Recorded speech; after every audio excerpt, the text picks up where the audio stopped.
नमस्कार दोस्तों। आजकल आप YouTube चैनल से, ट्विटर पे, इंस्टा पे, टेलीग्राम चैनल्स बहुत सारे आप देखते होंगे कि बहुत सारे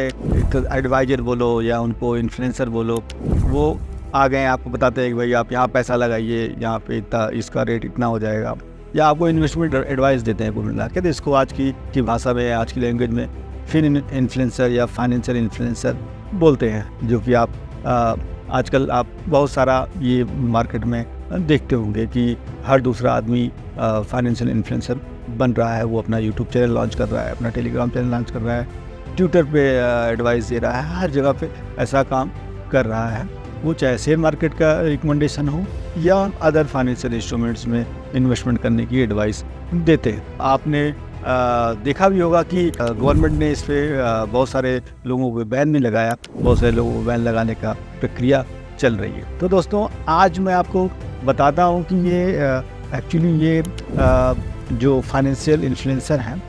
इनसे आपको पहली बात तो बचना चाहिए। आपको क्या देखना चाहिए कि इनका क्या इनके पास है या इनके पास क्या क्वालिफिकेशन है कि जो कि आप इनकी बात सुने। बट मैं आपको बात करूंगा एक कानूनी तौर पे कि हमारे देश में इन्वेस्टमेंट एडवाइस से रिलेटेड या ऐसी चीज़ों से रेगुलेट करने के लिए हमारे देश में क्या कानून है या कौन रेगुलेटर काम करता है। तो दोस्तों, जैसा कि हम जानते हैं कि हमारा भारत देश एक डेमोक्रेटिक कंट्री है और यहाँ पे एक पब्लिक पार्टिसिपेशन, यानी कि जो आम जनता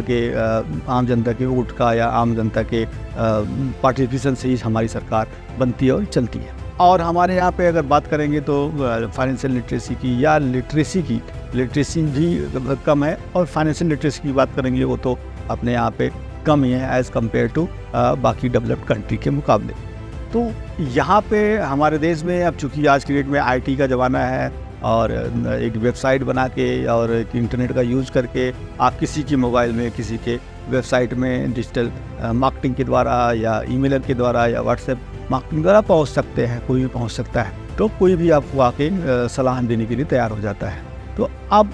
सरकार की ये बहुत बड़ी समस्या है। एक तरह से जब फाइनेंशियल रेगुलेटर है तो हमारे देश में एक तरह से देखा जाए तो 3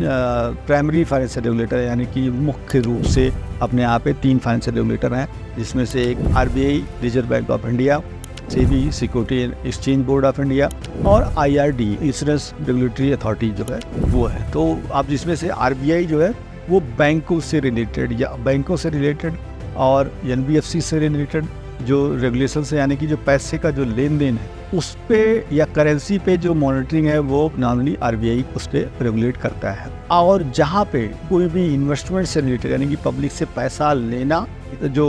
पैसा लेने से रिलेटेड जो ट्रांजेक्शन्स होती हैं, यानी कि जो इन्वेस्टमेंट से रिलेटेड कोई भी अगर कमर्शियल लेवल में कोई आप काम करना चाहता है, इन्वेस्टमेंट रेज करना चाहता है या कोई इन्वेस्टमेंट एडवाइस देना चाहता है, तो उसके लिए सेबी है, security and exchange board of India. और अगर आप इंश्योरेंस के बिजनेस में हैं या इंश्योरेंस के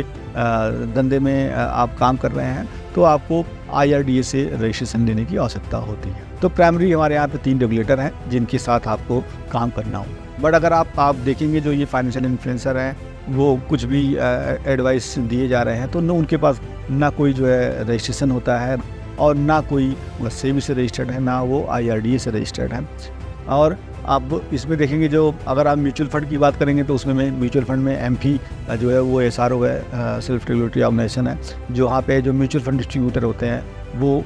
वहाँ उनको रजिस्टर होना पड़ता है। तो मैं यही बोलूँगा, जो फाइनेंशियल इन्फ्लुएंसर हैं जो भी ये एडवाइस देते हैं उनको पहले तो उनको अपना एक बिजनेस लाइन डिसाइड करना होगा, किस बिजनेस लाइन में वो बिजनेस करना चाहते हैं। जैसे कि अगर आप शेयर मार्केट में अगर आप इन्वेस्टमेंट देना चाहते हैं किसी को, या इन्वेस्टमेंट दे के उसके थ्रू पैसा कमाना चाहते हैं, तो आपको या तो आपको रिसर्च एनालिसिस्ट का लाइसेंस यानी कि आरए का लाइसेंस आपको लेना चाहिए, और या आपको इन्वेस्टमेंट एडवाइज़र का लाइसेंस लेना चाहिए, या आपको अगर आप बहुत अच्छा फंड मैनेज करते हैं और आपके पास इन्वेस्टर का नेटवर्क है, तो आप अपना एआईएफ या पीएमएस पोर्टफोलियो मैनेजमेंट सर्विस शुरू कर सकते हैं या अपना एआईएफ बना सकते हैं। अगर आपको केवल एडवाइस देनी है तो आप इन्वेस्टमेंट एडवाइज़र या आरए का लाइसेंस दे सकते हैं। उसी तरह से मैं इन्वेस्टर्स को जो ये पैसा लगाते हैं, जो ये इनकी टिप लेते हैं या इनका जो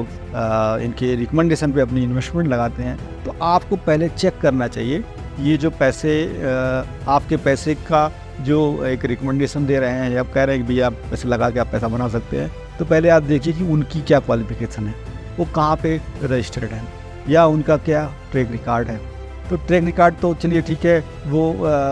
किसी भी तरीके से वो वीडियो बना के या किसी भी तरीके से वो आपको साइकोलॉजिकली प्रूव कर सकते हैं, बट आपको सबसे इम्पॉर्टेंट ये है कि आपको चेक करना चाहिए कि उनके पास क्या रजिस्ट्रेशन है, वो सेबी के साथ रजिस्टर्ड है, या अगर इंश्योरेंस भी आपको रिकमेंड कर रहे हैं तो वो क्या IRD के साथ रजिस्टर्ड है, कहाँ पे वो उनका रजिस्ट्रेशन है। तो दोस्तों, अगर आप फाइनेंशियल इन्फ्लुएंसर बनना चाहते हैं